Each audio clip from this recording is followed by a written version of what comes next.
পৃথিবীতে যত তীর্থক্ষেত্র আছে সব থেকে সর্বশ্রেষ্ঠ তীর্থস্থান গয়া নয়, কাশী নয়, নবদ্বীপ নয়, তারাপীঠ নয়, পৃথিবীর সর্বশ্রেষ্ঠ তীর্থস্থান হচ্ছে শ্রীধাম বৃন্দাবন। কেন? একটা কারণের জন্য। কারণটা কি জানেন? বৃন্দাবনের মাটিতে সাক্ষাৎ ভগবান শ্রীকৃষ্ণের চরণের ধুলি রয়েছে। আর এই যে ভগবানের চরণের ধুলি সম্পূর্ণ সমগ্র বৃন্দাবনে ছড়িয়ে আছে, যার জন্য দেশ বিদেশ থেকে মানুষ গিয়ে ব্রজের ধুলোতে গড়াগড়ি দেয়, বলে রাধে দয়া করো, কৃষ্ণ কৃপা করো। আশ্চর্য কি জানেন? যে ভগবানকে ভালোবাসে ভগবান তাকেও নাম দিয়েছে, আর যে ভগবানকে ভালোবাসে না ভগবান তাকেও নাম দিয়েছে। বৃন্দাবনের মাটিতে গিয়ে বৃন্দাবনের ব্রজগোপী যারা, তারাও তো কৃষ্ণ পেল। ললিতা, বিশাখা, চিত্রা, চম্পকলতিকা, এরাও তো কৃষ্ণ পেয়েছে। আর কুরুক্ষেত্রের মাঠে গিয়ে দুর্যোধন, দুঃশাসন, এরাও তো কৃষ্ণ পেয়েছে।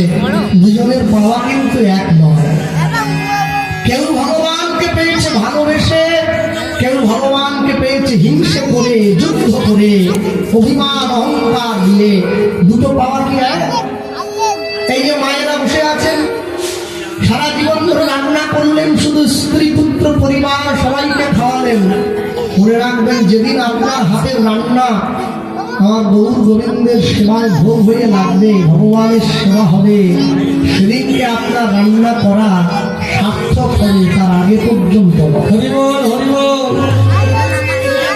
যারা আমরা বসে আছি, কীর্তন শোনার জন্য ছুটে আসি, দূর দূরান্ত থেকে ছুটে যাই শুধুমাত্র একটা কারণের জন্য। কারণটা কি জানেন? আমি যখন মানুষের দরজায় গিয়ে, মানুষের কাছে গিয়ে দাঁড়াই, অনেক অনেক জায়গায় মানুষ গেলে, দক্ষিণ 24 পরগনা আমাকে ডেকে ডাক দিয়ে মানুষে বলে, দাদা একটু তত্ত্ব কথা বলবেন। তত্ত্ব কথা আমরা কেউ জানি না। যেগুলো আমরা হরিসভায় দাঁড়িয়ে প্রচার করি, একে বলে তথ্য, সিদ্ধান্ত, তত্ত্ব নয়। এক বিন্দু তত্ত্ব কথা কেউ যদি জেনে যায়, সে আর সংসারে থাকবে না, সে সংসার থেকে বেরিয়ে চলে যাবে। অনেকটা ওই ব্যাসদেবের ছেলে সুখদেব গোস্বামী মহারাজের মতো। তত্ত্ব কথা যে জেনে যায়, সে কি আর সংসারে থাকে? সে আর সংসারে থাকবে না। কর্ম বিপাকে গতাগতি পুনঃ পুনঃ রতি রহু তুয়া পর সঙ্গ। 80 লক্ষ জনই ভ্রমণ করে 4 লক্ষ বার মানব জন্ম হয়েছে। স্থাবর বিংশতি লক্ষঞ্চ নবলক্ষঞ্চ জলজা, কৃমিনাং রুদ্র লক্ষঞ্চ 10 লক্ষঞ্চ অন্নজা, পশুর নাঞ্চ 30 লক্ষঞ্চ চতুর্লক্ষঞ্চ মানবা। এই যে 80 লক্ষ জনই ভ্রমণ করে 4 লক্ষ বার সাধের মানব জন্ম, এই 4 লক্ষ বারের মধ্যে কে বা হয়তো বলতে পারে এটাই হয়তো আমাদের শেষবার।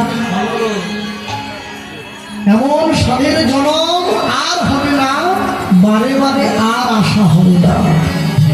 তাহলে এসেই যখন পড়েছি, একবার যখন তার চরণতলে দাঁড়িয়েই পড়েছি, তাহলে জীবনের সময় থাকতে থাকতে কেন তার নাম না নিয়ে বৃথা সময় নষ্ট করব? কেন তাকে না ভুলে বৃথা সময় নষ্ট করব? যারা বলেন আমি সংসার করছি, সংসার আমরা কেউ করছি না। কেন জানেন? আমি যদি দাবি করি আমি সংসার করছি, তাহলে আমাকে তো এ দাবিটাও করতে হয়। আমি আসার আগে সংসার ছিল না, আমি চলে যাওয়ার পরে সংসার থেমে যাবে তা নয়। আমি আসার আগেও সংসার ছিল, আমি চলে যাওয়ার পরেও সংসার তার নিয়মে চলবে। তাহলে আমাকে সংসারে পাঠানো হয়েছে, কাল রূপে সংসারেতে পক্ষ বাসা করে, ফল রূপে পুত্র কন্যা ডাল ভাঙি করে। সংসারের মাটিতে যেদিন আমার কর্তব্য কর্ম সকল কিছু সমাপন হবে, সেদিনকে আমাকে সংসার থেকে চলে যেতে হবে। আমার দায়িত্ব শেষ। আমি নিতাই চাঁদকেও যদি ভালোবাসতে না পারি, তাহলে আমাকে আরেকটু সহজ করে দেওয়া হয়েছে। ভালোবাসবে তাকে জানো যারা নিতাই চাঁদকে ভালোবাসে, সেই চরণের দাসকে ভালোবাসো।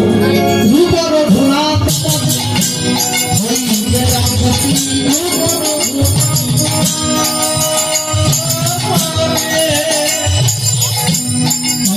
আকুতি অবরূপ রঘুনাথ পদে হইবে আকুতি